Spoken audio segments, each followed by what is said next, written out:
আল্লাহর হাবিব বলেন, এই 5 শব্দের দোয়া অভাবে যেই বান্দা পাঠ করবে, বাসায় চাল নাই, ডাল নাই, ব্যবসায় বরকত নাই, পকেট ফাঁকা, বাড়ির ব্যাংক ব্যালেন্স ফাঁকা, কোথাও কিছু নাই, অভাব আর অভাব, চাকরি নাই, ব্যবসা নাই, কিছুই নাই। এই 5 শব্দের দোয়া যেই বান্দা পাঠ করবে, সঙ্গে সঙ্গে আল্লাহ রাব্বুল আলামিন তার জীবনের সমস্ত অভাবকে তার গায়েবী খাজানার থেকে দূর করে দিবেন। কোন সবাই সুবহানাল্লাহ। সবাইকে শিখাই দিয়ে যাই, বলেন সবাই, ইয়া আউয়ালাল আউয়ালিন, ইয়া আখিরাল আখিরিন, ইয়া দাল কুওয়াতিল মাতিন। শেষ শব্দের 2টা দোয়া খুবই সহজ, so you have to answer me very loudly, আস্তে নয়, জোরে বলবেন। সবাই বলেন, ইয়া রাহিমাল মাসাকিন। শেষ শব্দের দোয়া আরো বেশি সহজ, বলেন সবাই, ইয়া আরহামার রাহিমিন। ফাতেমা রাদিয়াল্লাহু তাআলা আনহার বিয়ের পরে 2 জন সন্তান হাসান আর হুসাইন হয়ে গিয়েছে।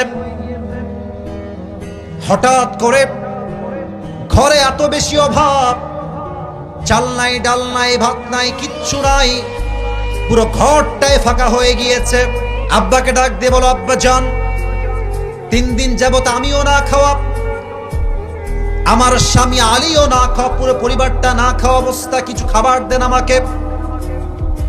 ফাতেমা যখন স্বামীর আদেশ পেয়েছে, ঘর থেকে বের হয়ে গিয়েছে, নবীর কাছে আসছে, দরজায় নক করেছে। আব্বা জান যারা এসেছেন, মায়েরা যারা এসেছেন, প্লিজ কান খাড়া করবেন, 2 চোখ আমার দিয়ে তাকায় শুনবেন, আমার দিকে একদম তাকায় থাকেন। এসেই দরজায় নক দিয়েছে, আব্বা জান। কিন্তু নবীর অভ্যেস ছিল, ফাতেমার পক্ষ থেকে যখন গেটে আওয়াজ আসতো, জাস্ট আওয়াজ শুনলে নবীজি বুঝতেন যে আমার দরজায় ফাতেমা এসে দাঁড়িয়ে আছে। নবীজি এসে দরজা খুলে দিয়েছেন। ফাতেমা, তোমার চেহারা বিষণ্ণ কেন মা? জলদি বাসায় আসো, বাসায় আসো।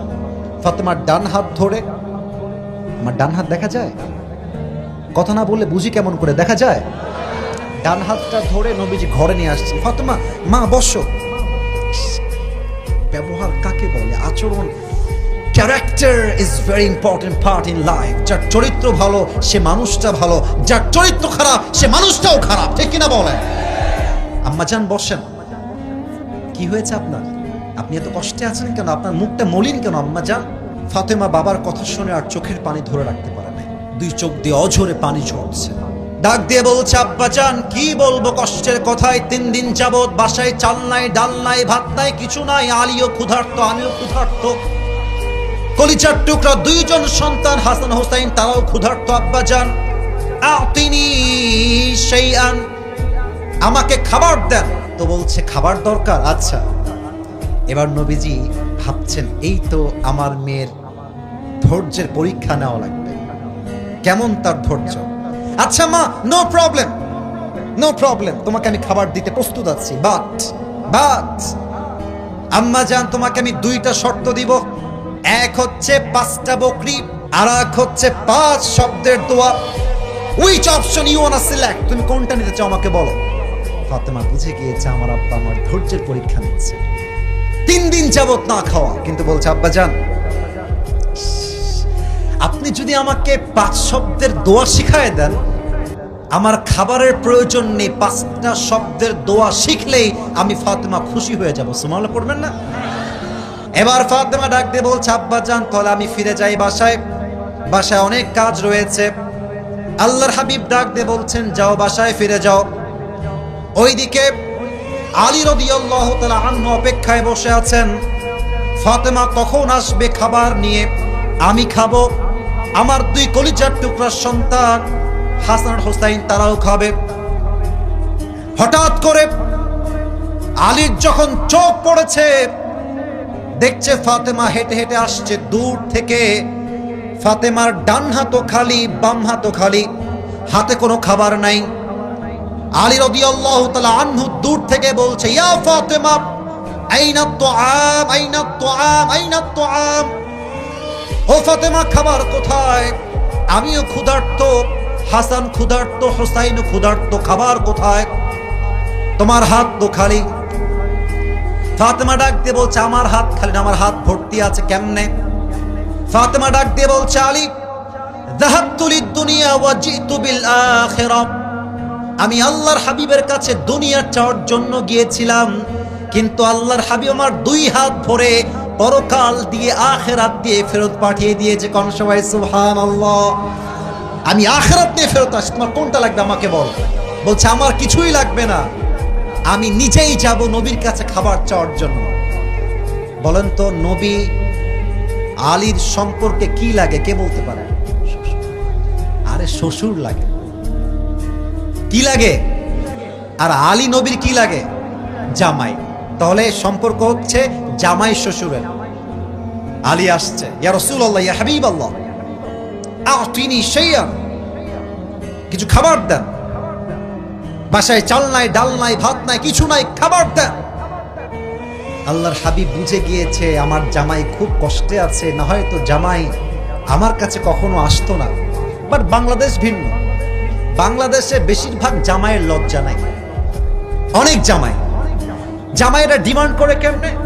একটা এসি লাগবে। আচ্ছা, এসি দিলে কি হবে? এসির বাতাস তো আপনার মেয়েই খাবে। বলেন বলেন বলেন বলেন বলেন। বলবে যে একটা বাইক লাগবে। তো বাইক লাগবে কেন? জামাই যে আপনার মেয়ে বাহিরে ঘুরবে, আমি যে ঘুরাবো, বাইক লাগবে, তো আপনার মেয়েই তো ঘুরবে। কথা ঠিক আছে কিনা বলে? এটা হচ্ছে ভিক্ষা করার একটা ডিজিটাল সিস্টেম যুবক ভাড়া, ঠিক কিনা? আমার মনে হয় জামাই হিসেবে আপনার শ্বশুর বাড়িতে বছরে একবার থেকে দুইবার যাবেন, আপনার মান থাকবে ভালো। আর জামাইরা সপ্তাহ পার না হতে শ্বশুর বাড়িতে হাজির হয়ে যায়, এটা ব্যক্তিত্বের পরিচয়, এটা ব্যক্তিত্বের পরিচয় হতে পারে না, ঠিক কিনা বলেন? নবীজি বুঝে গিয়েছেন জামাই আমার বড্ড বাধ্য হয়ে এসেছে, অবস্থা খুবই খারাপ। নবীজি দেখেন কতটা ইন্টেলেকচুয়াল মেধা বিলং করেন। নবীজি বলছে, আলী নো প্রবলেম, খাবার দিতে আমি রাজি আছি, বাট অপশন দুইটা। আগে বলেছিল কয়টা বকরি, মনে আছে? আরে কথা কোন, কয়টা? এবার বলছে ৫,০০০। তোমাকে ৫,০০০ বকরি দিব, আর ৫ শব্দের দোয়া শিখায় দিব। হে আমার জামাই আলী, তুমি কোনটা চাও? জামাই বুঝে গিয়েছে শ্বশুর আমাকে পরীক্ষা করছে, সবরের পরীক্ষা। বলছে, হে আল্লাহর রাসূল, আই গট দ্য পয়েন্ট, আমি বুঝে গেছি আপনি কি চাচ্ছেন। আচ্ছা আল্লাহর রাসূল, আমি মন থেকেই বলছি আমার বকরির কোনো প্রয়োজন নেই, যদি আপনি আমাকে ৫ শব্দের দোয়া শিখায় দেন তাতেই খুশি। সুবহানাল্লাহ পড়েন আপনি, আরেকবার পড়েন। শিখাই দিলেন। বাসায় ফিরে আসছে, ফাতেমা বলছে, কি খবর? কে? তোমার হাত খালি কেন? খুব তো আমাকে বকা দিলা, এবার তোমার হাত খালি কেন? আলী বলছে, ফাতেমা আজকে যেই কৌশল শিখে আসছি, যা শিখে আসছি নবীর কাছ থেকে, ইনশাআল্লাহ আগামী ৩ দিনের মাঝে অভাব আর থাকবে না। ও তাই নাকি? কি শিখেছো? ৫ শব্দের দোয়া। আরে আমিও তাই শিখি, চলো আমরা আমল করা ট্রাই করি। দুইজন মিলে আমল করা ট্রাই করেছে, ৩ দিন নয়, ১ দিনের মধ্যে আল্লাহ তাআলা সমস্ত অভাবকে দূর করে দিয়েছে। সুবহানাল্লাহ। এখন যদি এই যে মায়েরা মনে ডানে আছে না, এই যে বিশেষ করে যাদের বয়স 18, 19, 20, 21, 22, 23, 24, 25 অথবা 30-এর কাছাকাছি, বেশিরভাগ মেয়েরা, আব্বা যেন আমার কথা রাগ করবেন না, আব্বা আমি আপনাদের পক্ষের কথাই বলতেছি, স্বামীর অবস্থান খারাপ হয়ে গেলে বউয়ের আচরণটা চেঞ্জ হয়ে যায়। ইভেন আমি খুব খেয়াল করে দেখেছি, বিপদের সময় বেশির চেয়ে বেশি বাপ মাকে পাওয়া যায়, আর কাউকে হারিকেন দিয়ে খুঁজে পাওয়া যায় না। আম্মা জান, আপনার স্বামীর পকেট আজকে খালি আছে, এটা তো কালকে ভরপুর হতে পারে, কিন্তু আপনি যদি খারাপ অবস্থায় রূপ পাল্টায় ফেলেন, স্বামী কিন্তু নোট ডাউন করে ফেলবে। বাবু তাই না? আজকে তুমি আমাকে অবজ্ঞা করছো, অবহেলা করছো। মেরে দোস্ত, ওয়াক্ত हमेशा एक नहीं होता, वक्त बदलता है, लेकिन बुरे वक्त में जो अपने साथ खड़ा होता है वही हमारे अपने होते हैं। আরে ভালো সময় যে আমার সঙ্গে থাকবে it's not a big deal.